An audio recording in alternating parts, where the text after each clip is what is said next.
Respon Eropa terhadap ajakan perang Trump, musuh Amerika bertambah. Trump minta Houthi langsung berhadapan dengan Amerika Serikat, tantang nuklir Iran.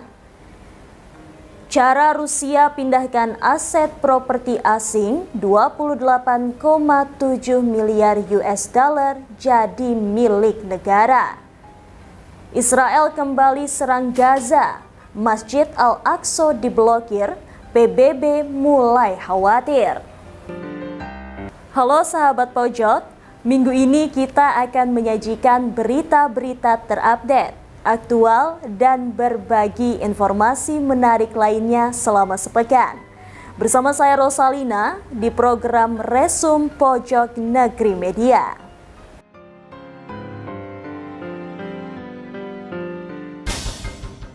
Eropa kini berusaha menjauhkan diri dari pusat kekuatan industri militer Amerika Serikat. Hal ini pun memunculkan pertanyaan baru tentang hubungan masa depan benua itu dengan Washington yang tengah panas dengan isu perang dagang yang dikobarkan Presiden Donald Trump. Eropa kini berusaha menjauhkan diri dari pusat kekuatan industri militer Amerika Serikat.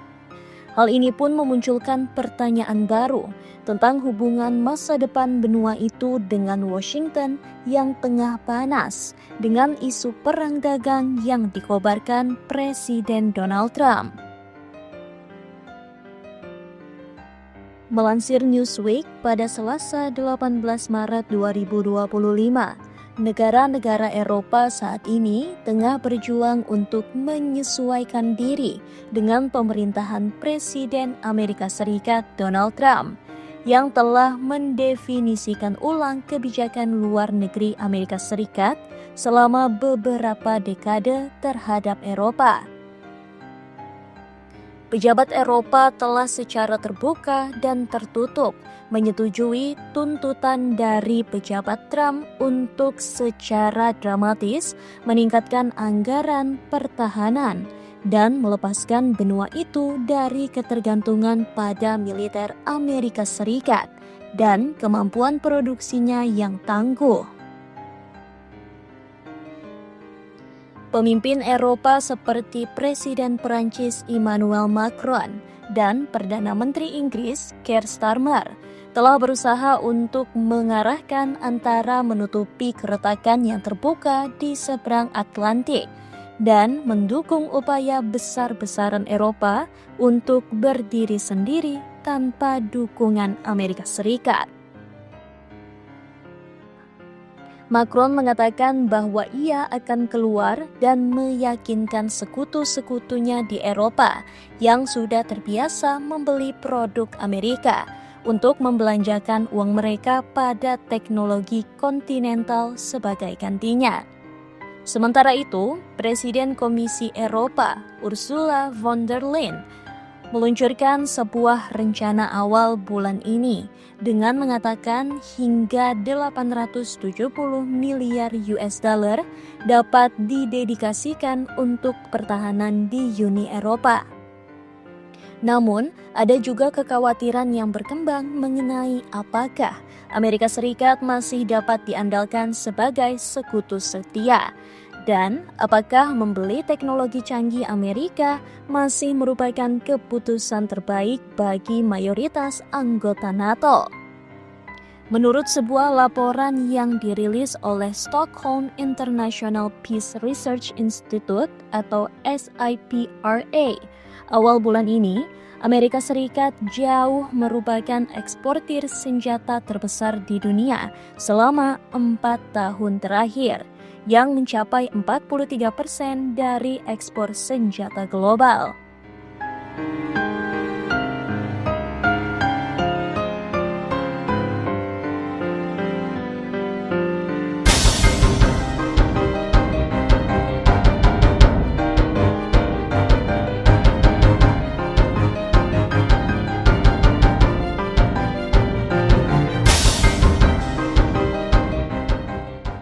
Tidak jelas contoh peralatan militer Amerika Serikat lainnya, apa yang sedang diincar oleh Eropa untuk kemungkinan penggantian. Banyak peralatan Eropa juga menggunakan suku cadang dari perusahaan Amerika Serikat. Dan Amerika Serikat secara historis telah menyediakan beberapa peralatan termahal untuk militer Eropa, seperti logistik, pengangkutan berat, intelijen, dan pengintaian satelit. Pejabat Eropa juga telah mengindikasikan bahwa mereka sedang mencari alternatif untuk Starlink, konstelasi internet satelit yang dioperasikan oleh divisi kedirgantaraan berbasis di Amerika Serikat milik miliarder teknologi Elon Musk, SpaceX, yang telah mendominasi di Ukraina.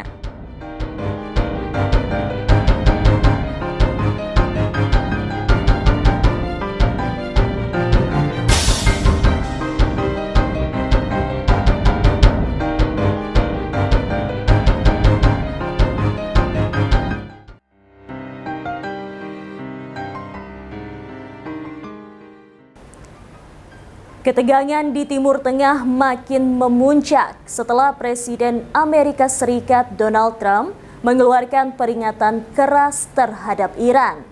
Trump menegaskan bahwa setiap serangan yang dilakukan oleh kelompok Houthi di Yaman akan dianggap sebagai tindakan yang dilakukan oleh Iran sendiri dan akan ada konsekuensi berat bagi Teheran.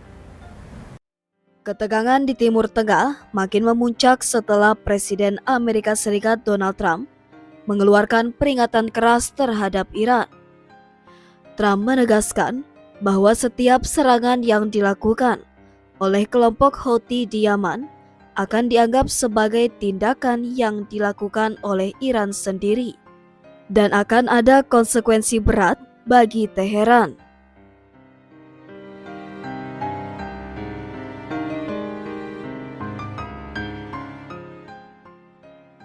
Pernyataan ini muncul di tengah operasi militer terbesar Amerika Serikat di Timur Tengah sejak Trump kembali ke Gedung Putih.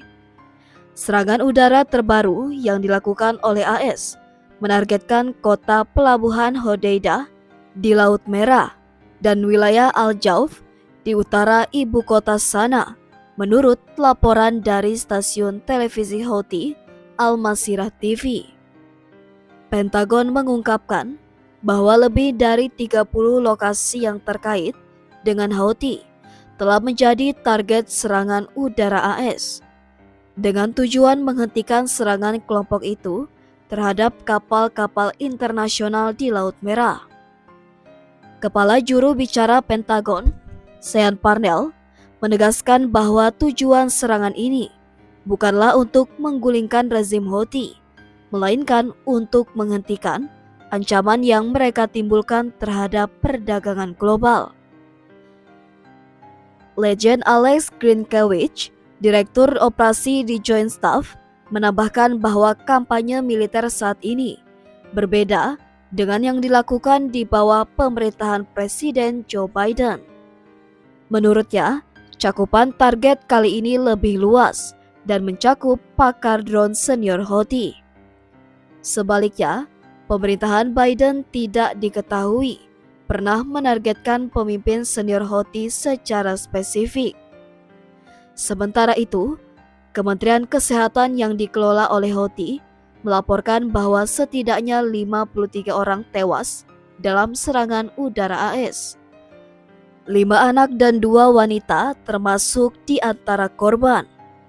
Sementara 98 orang lainnya mengalami luka-luka. Kelompok Houthi yang telah menguasai sebagian besar wilayah Yaman, meskipun hampir 1 dekade, menjadi sasaran serangan udara koalisi yang dipimpin Arab Saudi, telah melancarkan puluhan serangan terhadap kapal-kapal di lepas pantai mereka sejak November 2023. Hal ini mengganggu jalur perdagangan global dan meningkatkan resiko eskalasi konflik regional.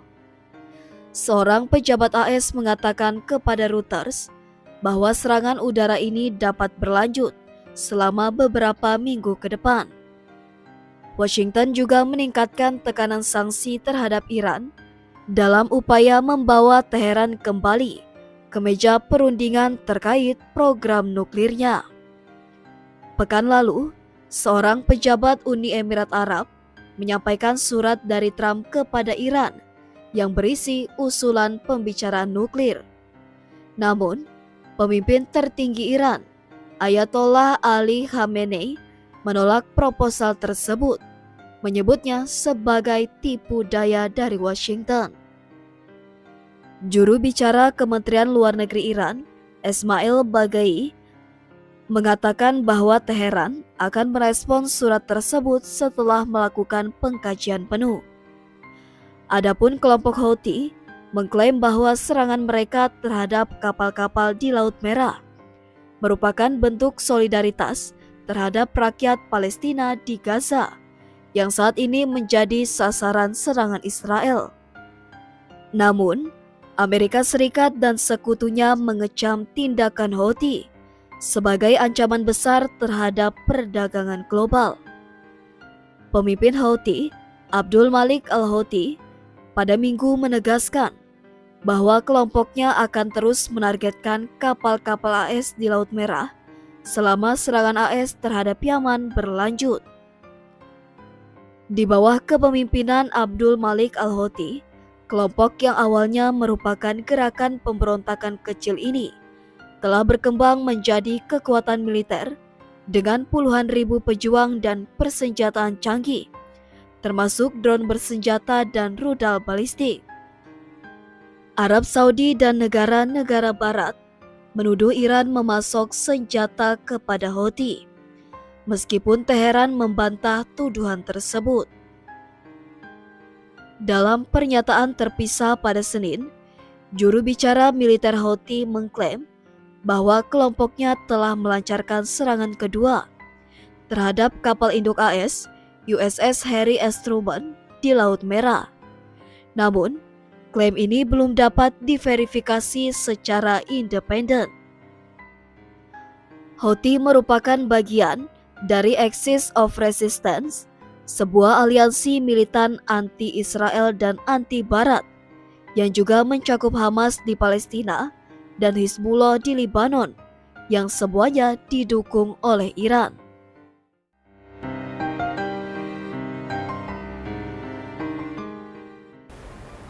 Rusia memindahkan aset properti senilai 28,7 miliar US dollar atau setara 470,1 triliun rupiah dengan kurs 16.380 rupiah per US dollar milik perusahaan asing untuk menjadi di bawah kendali negara. Hal ini disampaikan oleh Jaksa Agung Igor Krasnov meski tidak memberikan rincian pasti kapan waktunya. Rusia memindahkan aset properti senilai 28,7 miliar USD atau setara 470,1 triliun rupiah dengan kurs 16.380 rupiah per USD milik perusahaan asing untuk menjadi di bawah kendali negara. Hal ini disampaikan oleh Jaksa Agung Igor Krasnov meski tidak memberikan rincian pasti kapan waktunya. Akan tetapi Moskow telah mulai menyita properti milik Barat setelah pecahnya perang Ukraina. Melalui jalur hukum, Rusia mempercepat laju penyitaan aset domestik tahun ini, di mana pengadilan memutuskan bahwa pedagang biji-bijian terkemuka, Bandara Domodedovo Moskow, aset gudang strategis, dan produsen seng dan timbal diserahkan kepada negara. Krasnov di sela-sela pertemuan dengan Presiden Vladimir Putin mengatakan 5 perusahaan strategis, 4 diantaranya di bawah kendali asing, kini berada di bawah kepemilikan negara.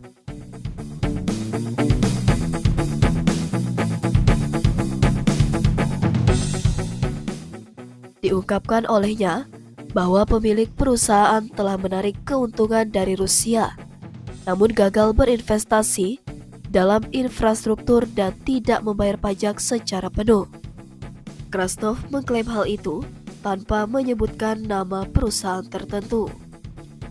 Sementara itu, seperti diketahui, perusahaan asing telah bergelut dengan resiko penyitaan negara sejak Rusia mengirim pasukan ke Ukraina pada Februari 2022. Moskow di bawah naungan stabilitas strategis dan keamanan domestik semakin gencar membawa aset domestik ke dalam bidikan.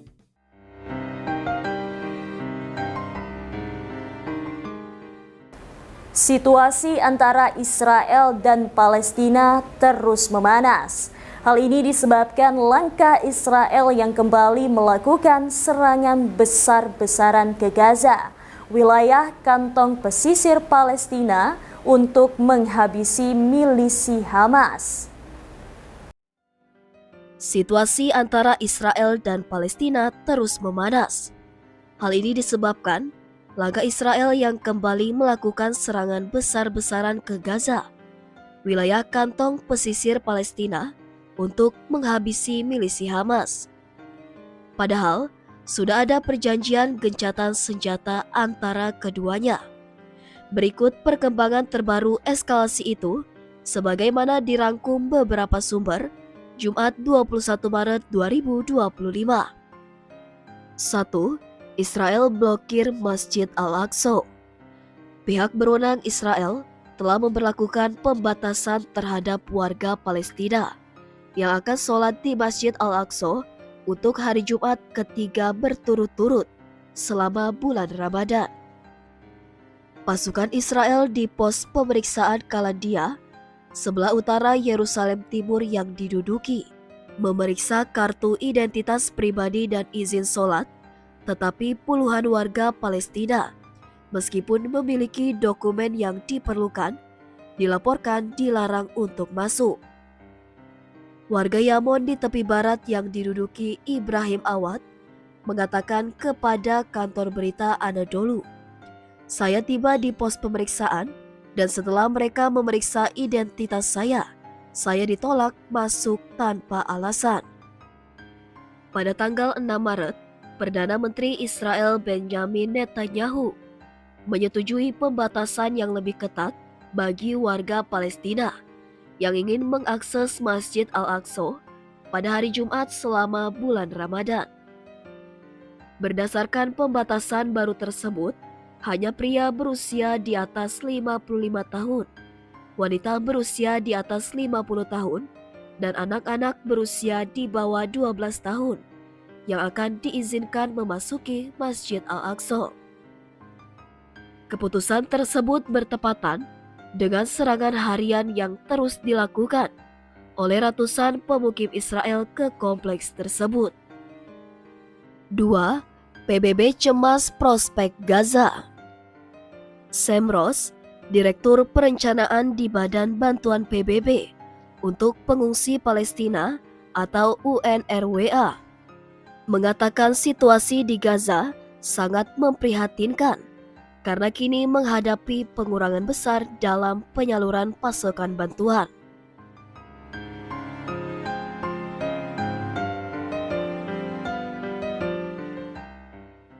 Tiga, Israel mau caplok Gaza.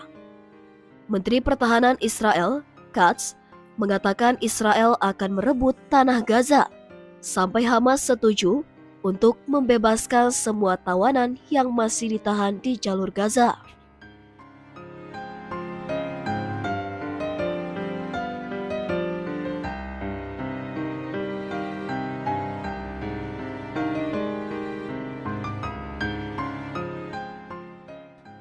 Empat, Dewan Keamanan PBB bertemu untuk membahas serangan Israel di tepi barat. Dewan Keamanan PBB akan bertemu untuk hari kedua berturut-turut mengenai Palestina. Kali ini dengan fokus pada serangan Israel selama berbulan-bulan di tepi barat yang diduduki serta prospek Gaza. Dalam forum itu, Wakil Duta Besar Rusia untuk PBB Dmitry Polyansky mengkritik para pemimpin Israel karena tidak bergerak ke tahap kedua dari kesepakatan gencatan senjata yang menyerukan pembebasan semua tawanan dan penghentian pertempuran secara permanen. Ia mengatakan sulit untuk membahas masa depan ketika para pemimpin militer dan politik Israel tampaknya telah membuat pilihan yang mendukung perang. Wakil Duta Besar Inggris, James Kariuki, mengecam peringatan Menteri Pertahanan Israel, Katz, tentang kehancuran total Gaza. 5. Hamas Netanyahu sabotase perdamaian. Hamas telah merilis pernyataan terkait surat Kepala Lembaga Keamanan Nasional Israel Shin Bet Ronen Bar kepada para menteri yang mengklaim bahwa Netanyahu secara sengaja menyabotase kesepakatan gencatan senjata Gaza. Hamas mengatakan pemecatan kepala intelijen tersebut menunjukkan krisis antara Netanyahu dan aparat keamanannya meningkat. 6. Pasukan Israel melancarkan serangan di semua wilayah di jalur Gaza. Militer Israel telah menyerang kota Beit Lahia secara luas selama 1 jam terakhir.